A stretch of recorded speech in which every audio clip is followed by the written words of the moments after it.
So today Tesla, they released the configurator for the signature Model X holders. So yeah, this is exciting stuff. I'm a bit excited for some reason, I don't know why. But the Model X comes with pretty much the same options as the Model S, like air suspension, the ludicrous mode, 90 kilowatt hour battery pack and all that. Yeah, same stuff. What I'm going to talk about the differences. So what do you get that you in the Model X that you don't get in the Model S?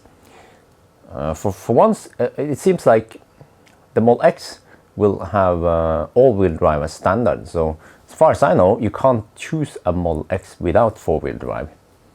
And the top model, it's called Model X P90D. Yeah, that's the name for it. So it's going to be a bit confusing when you say you have a P90D and then you have to figure out what is it, a Model S or Model X.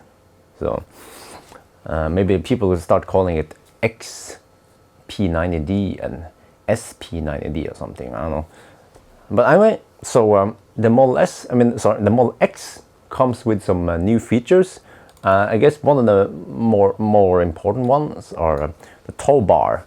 So I think by now it's kind of safe to assume that the tow bar can handle 5,000 pounds or 2,200 kilos.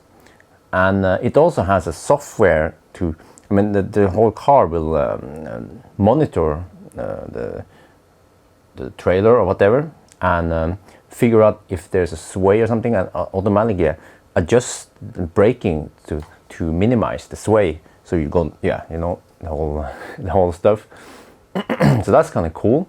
And also the tow bar can be used to carry skis or bicycles or whatever you want to put on them. So and that one comes as an option, a $750 option. So what else do you get? Of course, the Sub-Zero weather package is also something you can choose in this signature configurator, because in the signature model you get most of the equipment like by default. So there are only very few, actually only 3 items you can optionally choose. But the weather package also includes seat heaters for the rear, and other than that it's the same as the Model S. And the ludicrous also is available for the Model X, and because the car is slightly heavier probably and has a bigger front area, it is also slightly slower than the Model S. So we are probably talking about 3.2 seconds versus 2.8 seconds on the Model S. What I'm interested in is how fast is it between 60 and 200 kilometers per hour. Yeah, how much is that? 40 to 130 miles per hour. Yeah, so that's more interesting than 0 to 100 for me. There's also something else you get in the Model X. I'm not sure if this only applies to the signature models, but at least these ones, they come with ventilated leather seats with heating and cooling. So I think the Model S signature only has these really nice white leather seats, like perforated seats, but I don't think they have cooling. So this could be a signature feature, or it could be maybe available for the normal cars. I don't know. But I'm guessing that all the signature features should also be available for the Founders Edition, because that one is supposed to be even better than the signature. Let's see, what else do you get?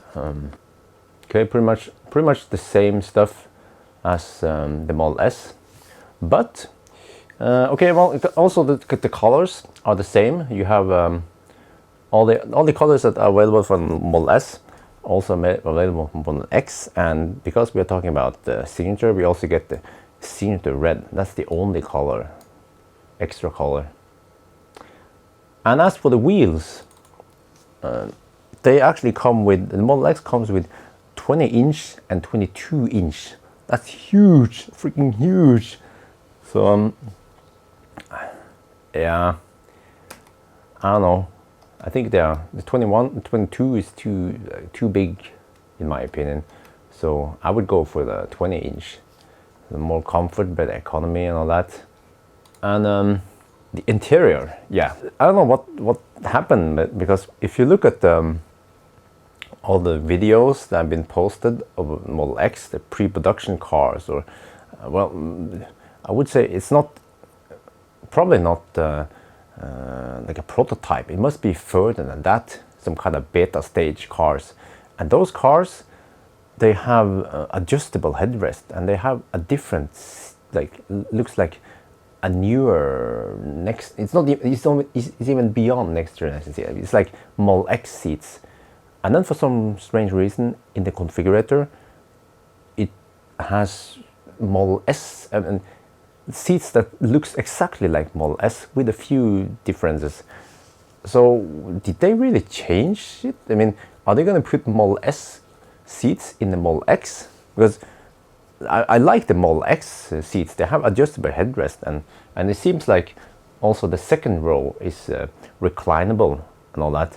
And then suddenly in the configurator, it seems like the second row is fixed.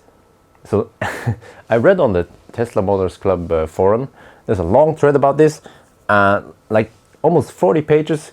People are discussing about how the seats fall and whether it has cup holders or not. So, but one other thing that caught my attention is the front windscreen. So someone posted a picture where there is no A cross pillar.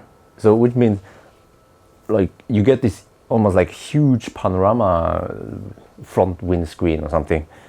And yeah, I mean, those spy shots, the spy pictures of the Model X, they try to cover up everything with some stickers or whatever, not to reveal how it will look like. So it could be that this, I mean, yeah, looks like you get this huge front windscreen, and then on the top it's tinted, so it won't be too hot. So is this like an option for a signature, or is it going to be standard equipment? It looks pretty cool, but I'm not sure if everyone, including me, want that. So for one, I mean, one disadvantage is that when eventually you will have to replace your front windscreen, and then it'll be really expensive. Yeah, unless you of course take it on the insurance, but not everyone can do that. So yeah, and also we're gonna sleep in the car, so how do we cover up the top part of the windscreen? I mean, yeah, so I don't know, but it is cool. I mean, maybe I should try it, and then maybe I'll love it, and then I can't. Yeah, then I want it. So we don't know yet. I'm hoping that these seats are not the one that will actually come in the Model X, because if you look at the wheels, they some of the spy shots, they reveal that there will be 20-inch wheels, and then it was actually 20-inch. They didn't just randomly put some wheels there. And also for the seats, I mean, why would they completely change it? So I'm hoping and guessing that they will actually be the Model X seats, and that maybe the guys at Tesla, they were a bit hurrying to get these images done. Maybe they did a really quick Photoshop job. So I'm not sure.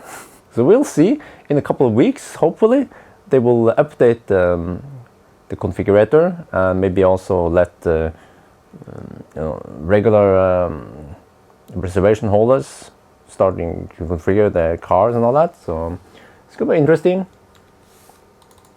One other feature I noticed is with the Model X is that they say that it has a retractable rear spoiler. And what does that mean? They don't, and they haven't explained anything further than that. But retracting rear spoilers could mean that maybe it will like disappear into the car to save energy or something, and only pop up when it's needed for some extra downforce. But how is that going to work in winter with snow and ice? Let's say, I mean, I know often I have ice build up on the rear, and then the spoiler will suddenly figure out, oh, the speed is high. I have to get up there, and then, yeah. I hope nobody burns some motors there. It's cool. I mean, at least they should be able to disable the spoiler or something. Just say that, just stay there and don't move. Yeah, until spring comes. But this is cool. Like I mentioned earlier, it has the same spec as the Model S. So that means dual motor, 259 horsepower in the front, 503 horsepower in the back, and top speed of 155 miles per hour, 250 kilometers per hour. Slightly slower than the Model S, but the range, the range is also a bit lower. It's rated at 240 miles, which is about 385 kilometers.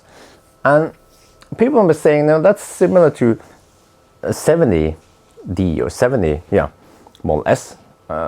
Okay, so it's lower than the Model S as expected, but you can't directly compare it to a Model S 70D, because the 70D charges slower than the 85. So the 90 kilowatt hour battery pack on the Model S will charge very fast compared to the 70. So we're talking about 20 to 30%.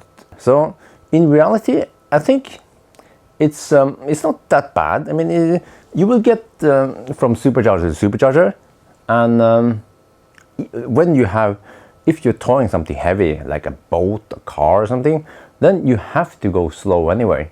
So maybe your energy consumption will go up by, let's say, 50% to 80%, but it's still not too high to get between the superchargers, given that the superchargers are about 150 kilometers, about 100 miles apart. Then you're fine. If you have to go really far, then I'm not sure how you're going to work it out. I mean, you probably have to slow down a bit and take some breaks and let other people pass you and all that.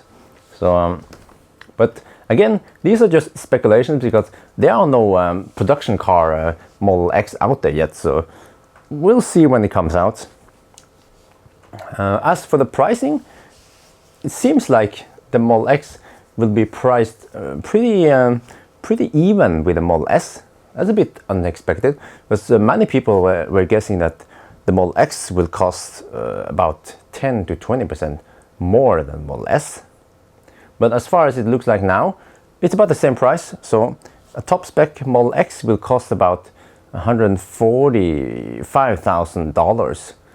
Same as the Model S, actually. Slightly more, but yeah. So this is pretty cool.